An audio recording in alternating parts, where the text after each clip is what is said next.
Comment peut-on décemment demander sans gêne, avec insistance aux Africains, de prendre position officiellement dans la guerre en Ukraine? Comment peut-on leur demander de voter pour l'un ou l'autre camp lorsque l'on regarde ces images des Africains malmenés, tabassés, emprisonnés, torturés, pendant que l'on évacue les nationaux pour les mettre à l'abri de l'autre côté dans cette guerre où ils n'y sont pour rien? Des Africains qui vivaient dans ce pays, ainsi livrés à eux-mêmes, alors que la presse internationale s'émeut à juste titre du sort des Ukrainiens. Heureusement, un nombre non négligeable aux Nations Unies, le 2 mars dernier, a préféré, une fois n'est pas coutume, l'abstention, ou a choisi de ne pas être dans la salle pour ne pas prendre position, comme l'illustre cette carte.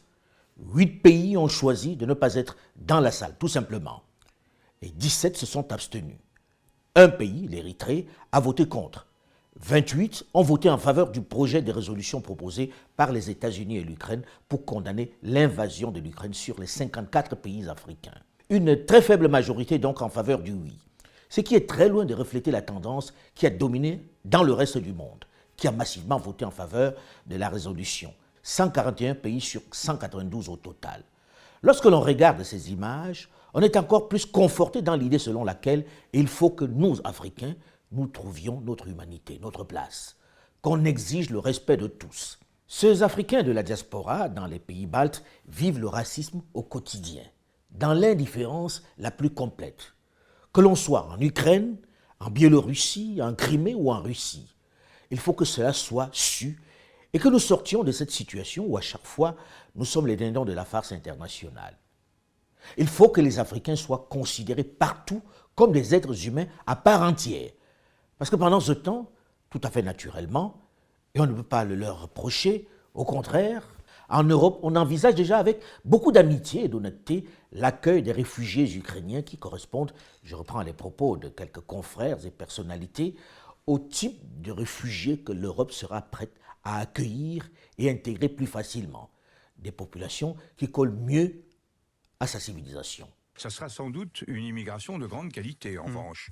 Ce seront des intellectuels. Parce que ce sont des Européens de culture, même si on n'est pas dans l'Union européenne, on est avec une population qui est très proche, très voisine. On ne parle pas là de Syriens qui fuient les bombardements du régime syrien soutenu par Vladimir Poutine. On parle d'Européens qui partent dans leurs voitures qui ressemblent à nos voitures. Il y a une différence entre les Ukrainiens qui, encore une fois, participent de notre espace civilisationnel avec des populations qui appartiennent à d'autres civilisations. On aura une immigration de grande qualité dont on pourra tirer profit. Nous ne sommes pas face à des migrants qui vont passer dans une logique d'immigration. This isn't a place, with all due respect, like Iraq or Afghanistan that has seen conflict raging for decades. This is a relatively civilized, relatively European. Ces personnes qui ne peuvent pas monter dans les trains pour quitter Kiev, qui ne peuvent pas rentrer en Pologne, sont des immigrés, des étudiants. Ce sont des Africains qui n'ont pas les mêmes droits que les Ukrainiens chez qui ils vivaient ou faisaient leurs études. Selon la Convention de Genève, mais aussi la Charte additionnelle des droits de l'homme de l'Union africaine, ils devraient bénéficier du même soutien, de la même protection, du même traitement que les autres réfugiés qui fuient la guerre. Mais ils n'ont malheureusement pas la bonne origine ou la bonne couleur. Et ce rejet par un pays appartenant pourtant à l'Union européenne, la Pologne, pour ne citer qu'elle, a été intégré. Cela ne semble pas préoccuper grand monde. C'est presque un détail. D'ailleurs, dans un premier temps, aucun média, ou presque, n'était pressé de se faire l'écho de ce tri, de ce rejet. Ça faisait désordre dans le climat de solidarité, d'humanité et d'union affiché pour l'Ukraine et l'Europe.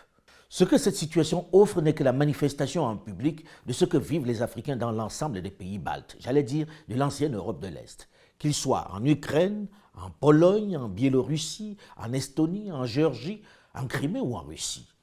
C'est le même traitement. Ceci doit interpeller chaque dirigeant africain sur le sens de nos prises de position à l'international. Pendant ce temps, dans l'un et l'autre camp, on drague nos représentants pour obtenir nos voix à l'ONU. Quelle tristesse, quelle tragique comédie. Plus calmement, plus froidement. Comment est-ce possible qu'en 2022, presque en direct, en mondovision, un pays puisse envahir un autre sans se gêner, qu'il puisse l'annexer, qu'en 2022, les forces aériennes, terrestres et maritimes coordonnées d'une puissance puissent mettre la main sur un territoire voisin sans coup férir, que malgré les indignations, les condamnations, elle ne recule pas. Dans quelle époque vivons-nous? N'est-ce pas là la preuve que le monde n'est pas si sûr qu'on veut bien le laisser penser?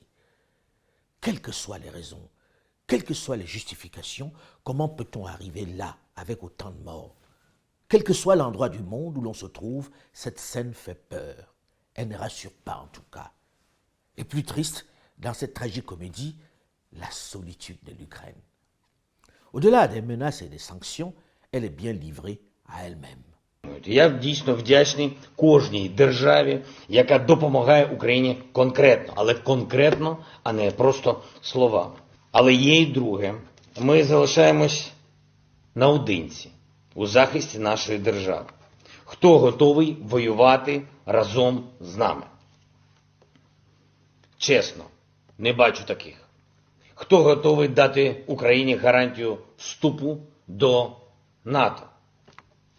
Чесно. Because you are afraid. Because NATO is not willing to defend. Because NATO is afraid of a World War III. But it is already started.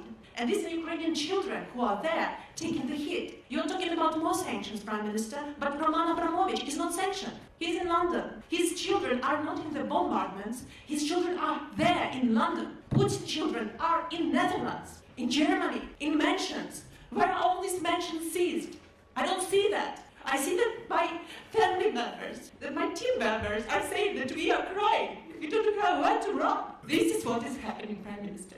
Look, I just want to say that I'm acutely conscious that there is not enough that we can do as the UK government to help in the way that you want. And I've got to be honest about that. C'est clair, l'Ukraine est seule face à son destin.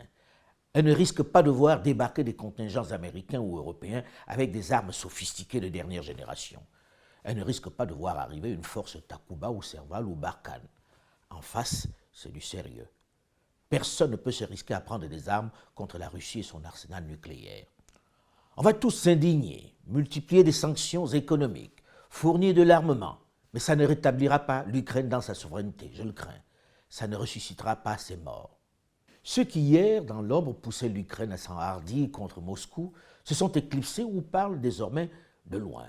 Lorsqu'elle a avancé, elle croyait qu'ils étaient derrière, elle en appuyait, qu'elle ne risquait rien, qu'elle le couvrirait, qu'elle volerait à son secours en cas de coup dur. C'est la désillusion. Pourtant, depuis leur base, au chaud, ça continue de menacer. On pourrait presque en rire si ce n'était pas si grave. Par moments, même en sachant qu'ils n'iront pas jusqu'au bout, on se dit, et s'ils poussaient la folie jusqu'à appuyer sur le fameux bouton nucléaire? Les propos ressemblent étrangement à ce que l'on écoute dans une salle surchauffée de MMA, de l'UFC ou de catch à la télévision.